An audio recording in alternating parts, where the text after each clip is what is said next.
Many versus mania. For example, দুটোরই বাংলা অর্থ কিন্তু অনেক। দুটোরই বাংলা অর্থ কি?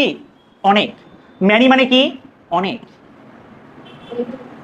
আর মেনিয়া এরও বাংলা অর্থ অনেক, কিন্তু একটু সাহিত্যিক ভাবে বলে কতই না।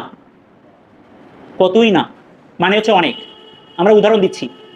যদি বাংলা অর্থ হচ্ছে কি স্যার? অনেক শিক্ষার্থী।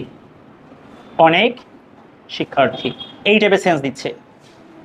আপনাদের যখন কাউকে খুব খারাপ লাগবে বা খারাপ লাগবে, একদম সাথে সাথে বলে দেবেন স্যার ভালো লাগছে না, প্রকাশ করবেন।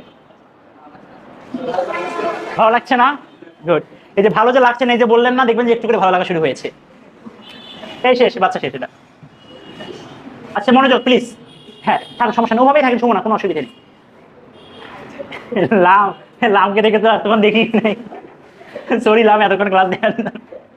লামের ভিতর বলছে যে যদি পারতাম। স্টপ পড়াশোনায়। মেনি স্টুডেন্টস, অনেকগুলো শিক্ষার্থী বোঝাই যাচ্ছে স্টুডেন্টস একের থেকে বেশি কি হবে? আর কিন্তু দেখুন 2 নম্বর বাক্যের বাংলা অর্থ একই, অনেকগুলো শিক্ষার্থী। এটাকে আরো রোমান্টিক ভাবে, আরো সাহিত্যিক ভাবে বলতে হয় যে কতগুলাই না শিক্ষার্থী, কতগুলাই না দর্শক এসেছিল আমার পারফরমেন্স দেখার জন্য। তার মানে কতগুলাই না, কতগুলাই না মানে কি? অনেকগুলো। কিন্তু দেখুন স্যার, আ হচ্ছে একটা সিঙ্গুলার টাইপের জিনিসপত্র, এই জন্য এখানে স্টুডেন্ট না হয় কি হয়েছে? স্টুডেন্টস না হয় কি হয়েছে? স্টুডেন্ট। তাহলে দেখুন তো স্টুডেন্ট এরপরে কি ভার্ব আর কখনো বসতে পারে না? ক্লিয়ার? বোঝা গিয়েছে? তাহলে এখানে যদি আমি ওয়াস ওয়ার লিখি তাহলে কি হবে? ওয়ার। এখানে কি হবে? ওয়াস। সো ওই যে ক্লাসের শুরুর দিকে একদম প্রথম বিষয়ে চলে যায় এখন। করেছেন? এই বলে আজকে আমাদের সংক্ষিপ্ত ক্লাস শেষ করছি। যারা মন খারাপ করেছেন, কষ্ট পেয়েছেন, আমরা আন্তরিকভাবে দুঃখিত। তবে এই মন খারাপ কোনো এক সময় খুব ভালো কাজে দেবে।